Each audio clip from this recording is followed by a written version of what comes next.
the 60s weren't kind to me, and my 80s aren't much better. When you get to be my age, which happens to be the ripe one of 82 in 4 months, but who's counting? You begin to realize that you only have a limited number of things to actually do. And despite all the money that you stockpiled up like those bunker nuts during the Cold War, and all that social security, your money really ain't worth jack shit. Right now, I'm sitting on a mound of cold hard cash, and despite how sweet that may sound to a younger, less advanced, as they're calling us, person, I still have sores up and down my ass. I'll spare you the details, but again, when you're my age, you can only spend those dollars in a few secret places. Gambling on bingo night, Tuesdays and Thursdays, the tithing plate of the religious organization or denomination of your choice, scratch-off lottery tickets and a microwaved hot dog from the local gas station, if the bus makes a pit stop, or buying superfluous knickknacks off those home shopping channels with your husband's credit card. Personally, I'm sick of the bingos, just fine with Father Myers' bi-weekly visits, prefer the microwave junk from the cafeteria, and don't have a husband or a wife anymore. And also don't bother ordering from the television. I simply just watch it. Or at least, I used to watch it. You would think that you'd never see the day that your television privileges were taken away after the age of, say, 6. But that show you love changes things, doesn't it? The first time I remember it coming on was the night of August 28th. It was a Thursday, and it was a bingo night. Again, if memory serves. We'll get to that in a bit. I had just lost $28 to Dan Rosenberg from room 94, and was sitting on my bed wondering why the hell I allowed myself to bet with a former attorney at law. The rule was unwritten, but we shook on it. No winning the easy way. Free space. Old Danny Boy swore up and down that we never agreed on such a term, and even though the man's mind wasn't what it used to be, the wheelchair-bound shyster knew full well that he didn't have a leg to stand on. Unfortunately, I didn't either, and technically B12, just like the vitamin, did complete his diagonal down. Suffice it to say, I was heated when I got back to my room. So much so that when the TV began blaring that crappy old music you'd hear if a tin can could whistle Three's Company, I immediately fumbled for the remote.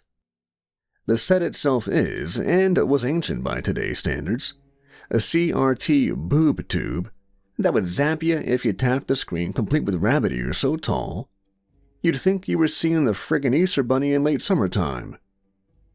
No matter what you played on the dopey thing, everything from those sleek cell phone commercials to The Godfather looked like a 70s porno, not that I would know, of course.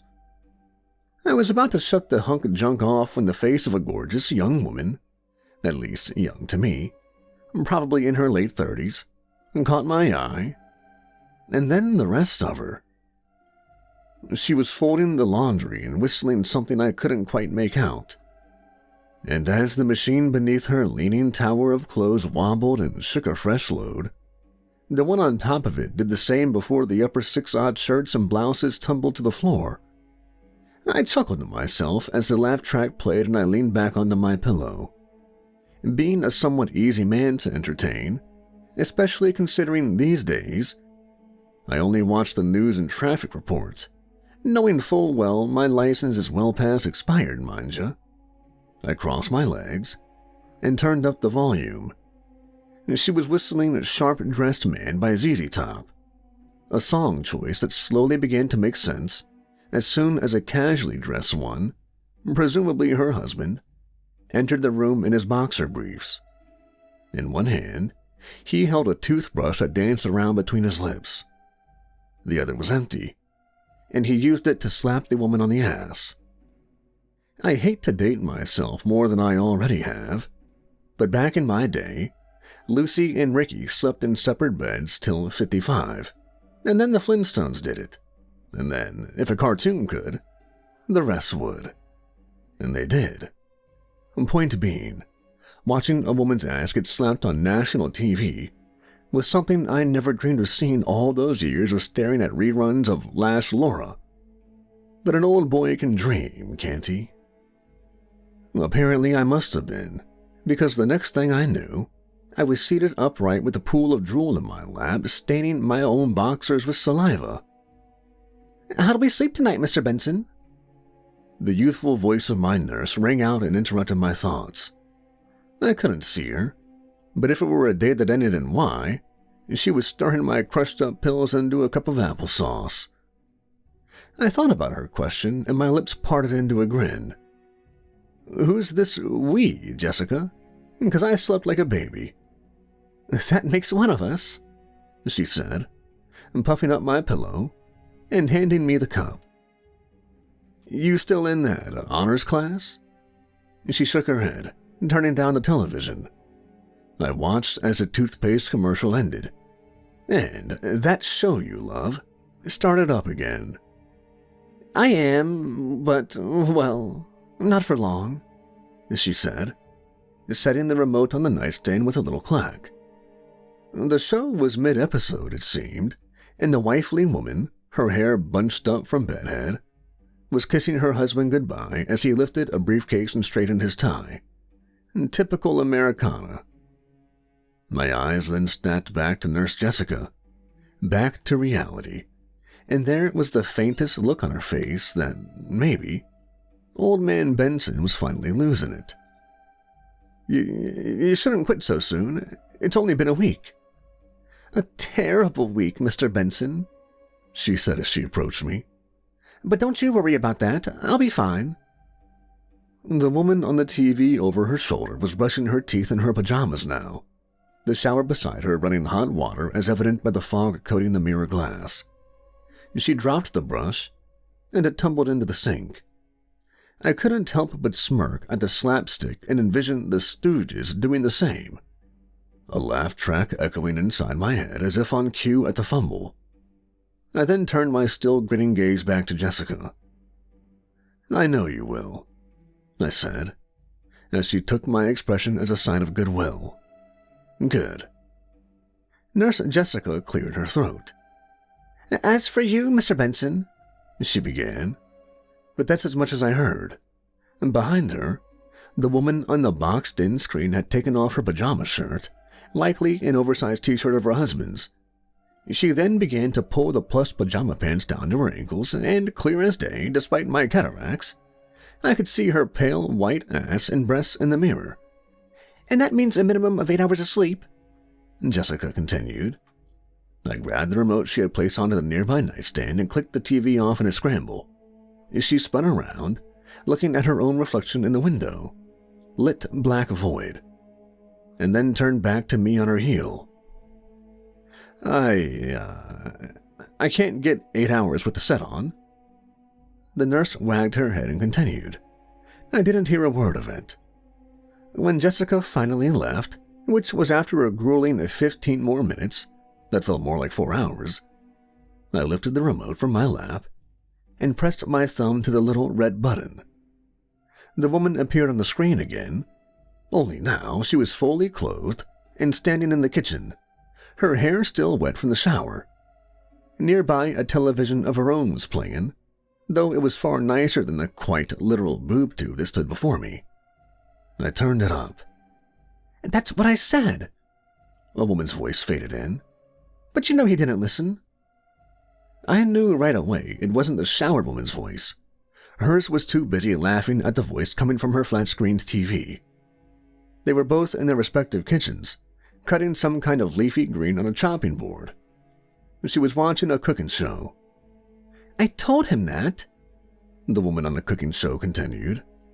I now noticed there was a cell phone wedged between her shoulder and her ear, and the wet-haired wife listened along as she sliced the vegetable.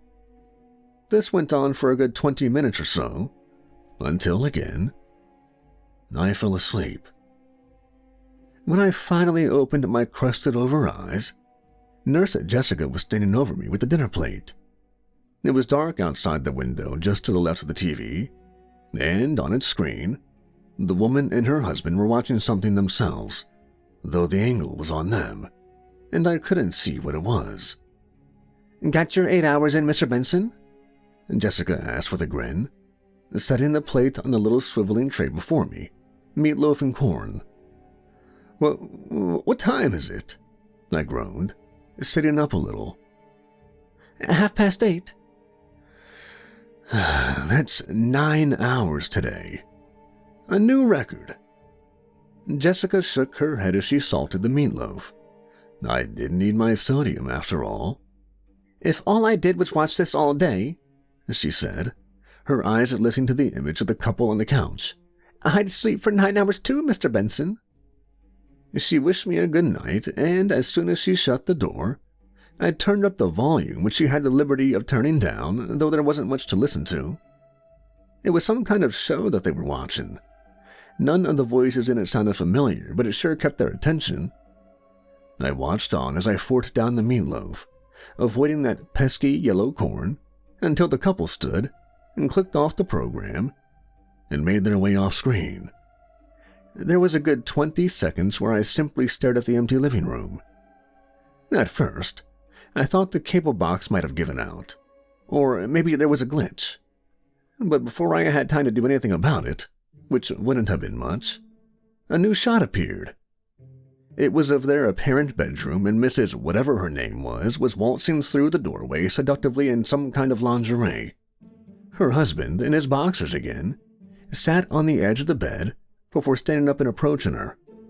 It was at that point when the two passionately began kissing, and the same point when I wondered what the hell kind of late-night channel I had accidentally been watching for the past 2 days. I hit the guide and was presented with, perhaps, an even stranger sight. The channel wasn't listed, but instead, I was taken to the list of programs playing on channels 1 through 5 with the weather report in the corner. I clicked back on the show, and now the couple was on the bed, making out like bandits. I'll spare the details, but let me just say that it was the first time I had a stiffy since Janet Jackson's little wardrobe malfunction at the '04 Super Bowl. Despite my little excitement, however, I figured it was neither the time nor place to be watching the After Hours channel.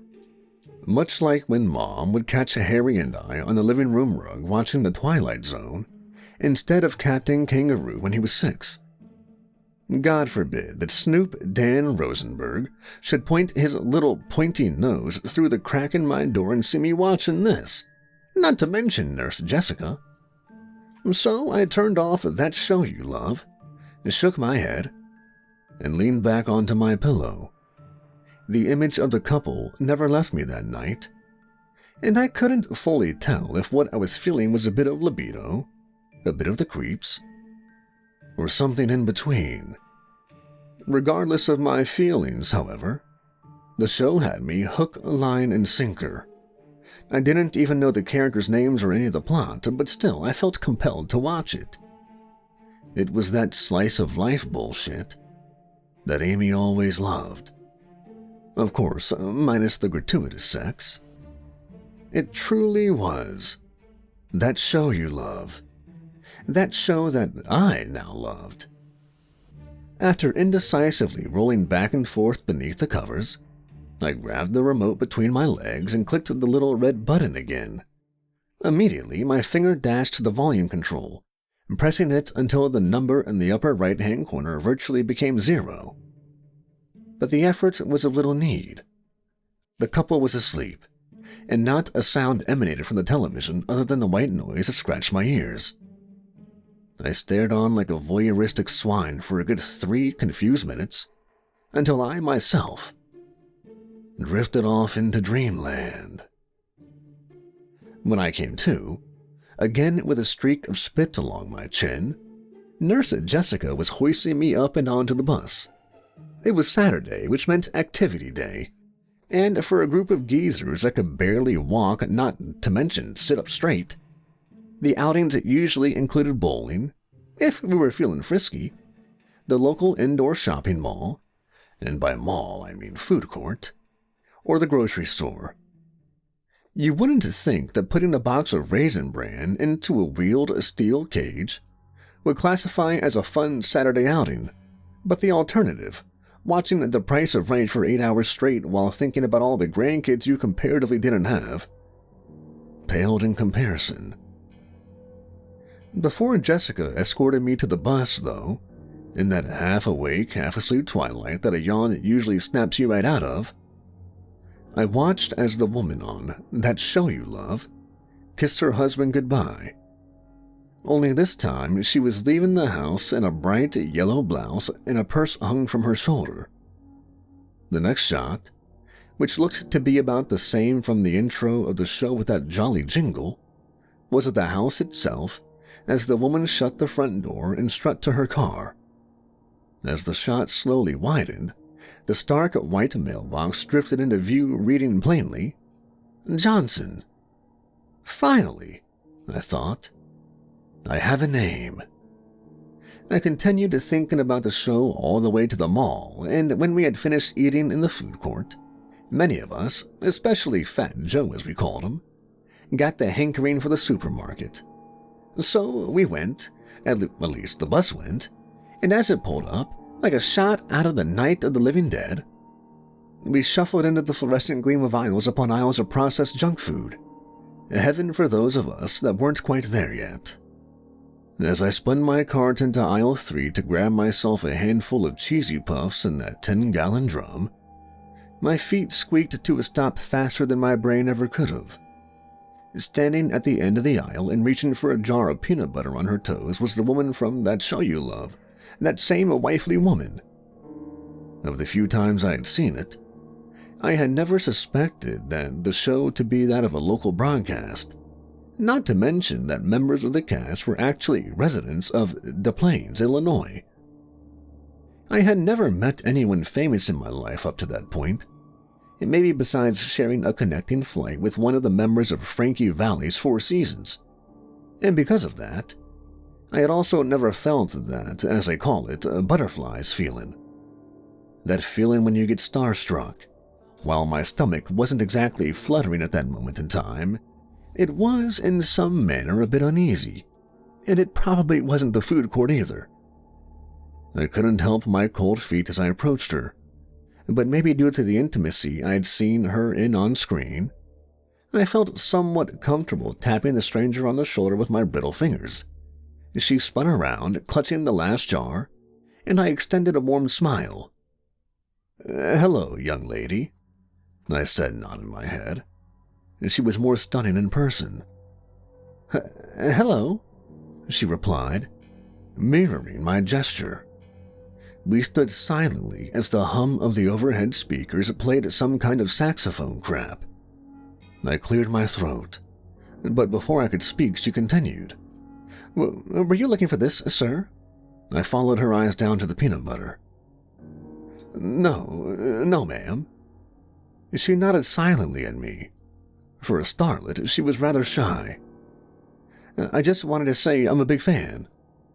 Her eyes narrowed and her brows furrowed, looking at me as if I were bug-eyed. A big fan? Of?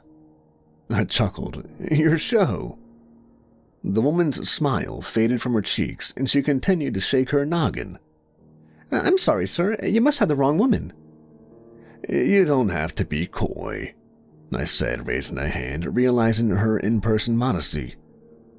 I just wanted to tell you that your work has made an old man very entertained, I nervously huffed. The woman looked down the aisle to either side, and when she saw that no one was around, stepped a bit closer to me.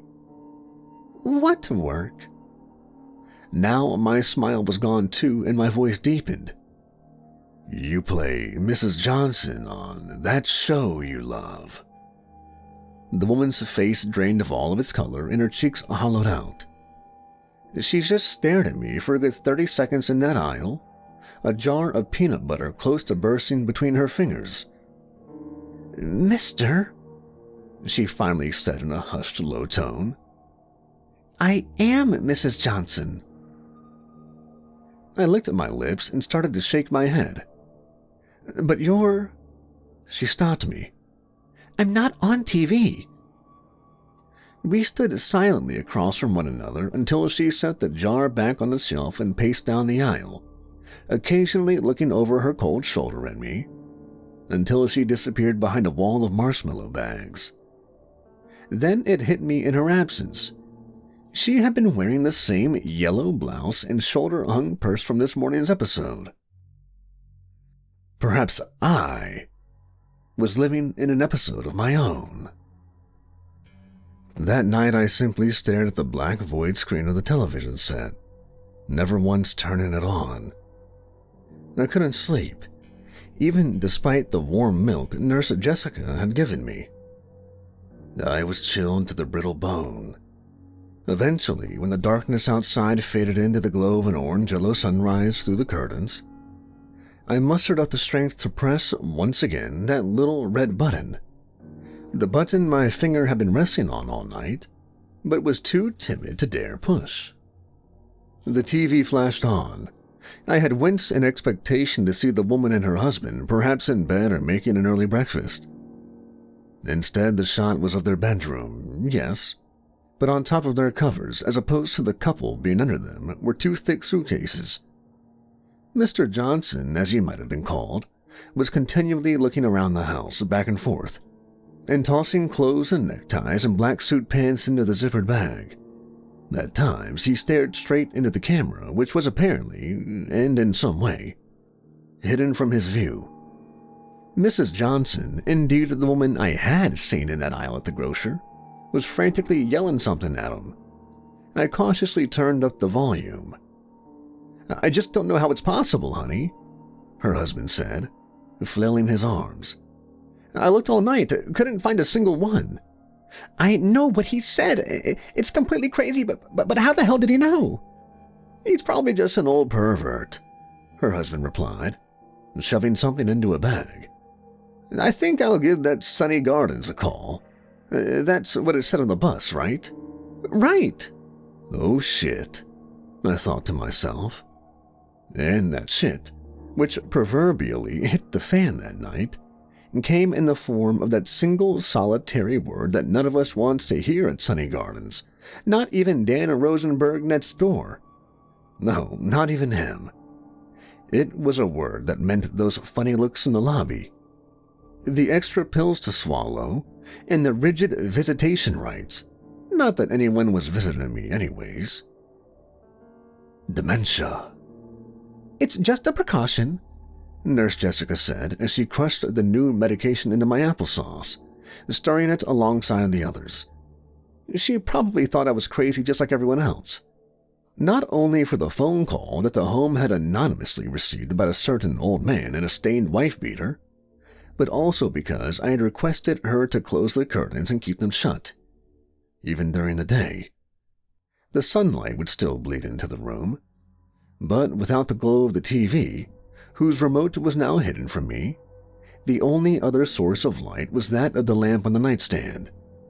She handed me the cup and I instinctively lifted the cold steel of the spoon. "Do you think I'm nuts, Jessica?" "Of course not." She shook, but I could tell she was lying. "You just need a little extra care right now, Mr. Benson." I thanked Jessica, unable to convince her that I wasn't loony, and let her wrap up her shit for the night. About an hour later, just as I was about to sit silently and stare into the voided screen that reflected my face back to me, there was a knock at my door. "Come in," I said with a strained voice, and in stepped one of the assistant nurses, Nurse Becky, if memory serves. She smiled, but it was a nervous one. Even around here, I thought I had, somehow, fled my covers by the cover of night and went to play Peeping Tom down the street. Come to find out, the Johnsons had only lived a couple of blocks from the home. "Mr. Benson," she said somewhat clunkily, "you have a visitor." I snapped my head to face her. "I do?" She nodded, and from behind her stepped in a woman I had never seen before. A smiling brunette woman. "I'll let you two be alone," she said, and ducked into the hallway. The woman approached my bed and I sat up hastily, pulling the covers up to my chest. Do I know ya?" I stuttered. She extended a pink envelope and a pink gift baggie toward me in either hand. "Probably not," she said in a tired voice. But she wasn't right.